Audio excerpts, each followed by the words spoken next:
Oke, kita akan membahas 3 penyerang Indonesia yang malam hari ini akan tampil full squad ya, tampil penuh. Kita lihat di sini ada sosok pertama Witan Sulaiman.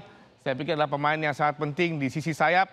Dia bergerak dari sayap kanan dan kemudian dia akan menusuk ke tengah dan dia memiliki dengan tinggi badan sekitar 170 dengan 66 kg. Dia sudah mencetak 1 gol pemirsa, 1 gol yang sangat cantik ke gawang Yordania, di mana dia melakukannya dengan cara yang sangat-sangat luar biasa, kombinasi umpan pendek dengan para pemain lainnya, dan ini menarik sekali. Ini Witan Sulaiman, pemain yang saya pikir juga akan sangat-sangat krusial pada malam hari ini, di mana kita lihat tidak cuma naluri mencetak golnya, tapi Witan memiliki daya jelajah yang sangat bagus, visi bermain yang juga sangat bagus. Dia bisa melihat celah pertahanan lawan sehingga dia tahu bagaimanakah dia harus menusuk atau kapankah dia harus melepaskan tembakan ke dalam gawang. Ini adalah pemain yang sangat penting menjadi tantangan bagi Witan sendiri. Apakah malam hari ini dia bisa memberikan kontribusi yang luar biasa seperti yang ditunjukkan ketika dia mencetak gol ke gawang Yordania dan juga ketika dia mengacak-ngacak pertahanan Korea Selatan. Baik, kemudian selain Witan kita akan lihat lagi pemain lain yang juga tidak kalah pentingnya, yaitu Marcelino, ya Marcelino, pemain yang saya pikir dalam ajang kali ini Piala Asia U23 bermain sangat stabil, sangat solid, tidak hanya mencetak gol, namun dia bertugas sebagai kreator. Bersama dengan Witan, dia bisa membuat lini tengah Indonesia menjadi penuh dan kemudian sepertiga dari lawan akan menjadi area yang menakutkan bagi pertahanan lawan. Marcelino punya kemampuan melindungi bola dengan sangat baik dan kemudian dia bisa membuat atau mengkreasi serangan-serangan melalui umpan-umpan pendek yang juga sangat efektif. 2 gol sudah dia ciptakan melalui titik putih dan juga melalui variasi umpan pendek yang sangat menarik. Sekarang yang ketiga adalah sosok yang penting yang kita kehilangan ketika di babak semifinal melawan Uzbekistan, yaitu Rafael Struijk. Rafael adalah pemain penyerang yang sangat unik saya pikir karena dia tidak sekedar mencetak gol saja, namun dia juga bertugas untuk membuka daerah lawan.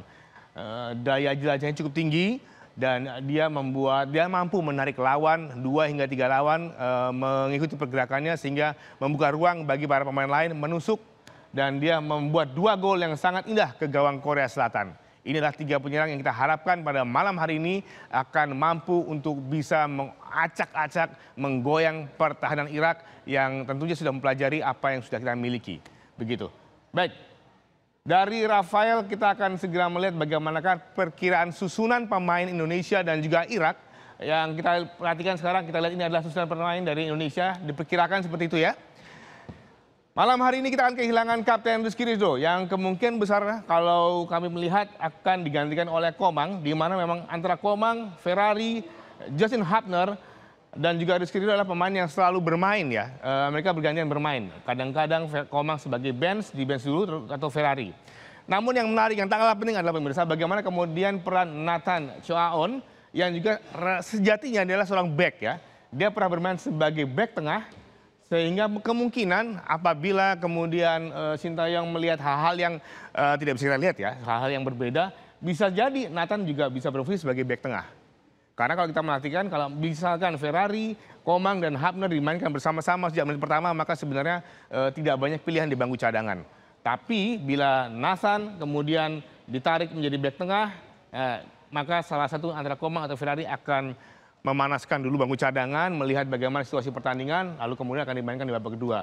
Karena apa? Karena sebenarnya untuk komposisi atau posisi pemain di lini tengah, kita masih punya banyak pilihan, kita masih punya Arkan Fikri di sini, ya, dan itu bisa membantu posisi Jenner dalam mengatur serangan.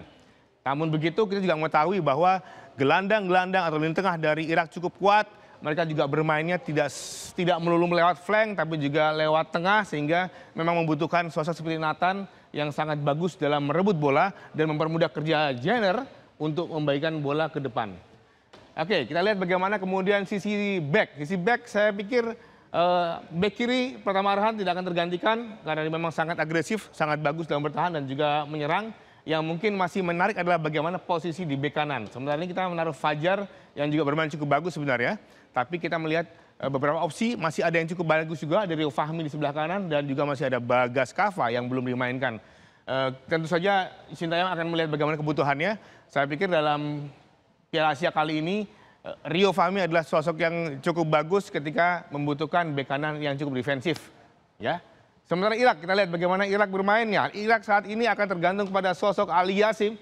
Dia adalah top skor Irak saat ini dengan 3 gol. Menariknya, 3 gol dari Ali dibuat melalui titik putih atau titik penalti.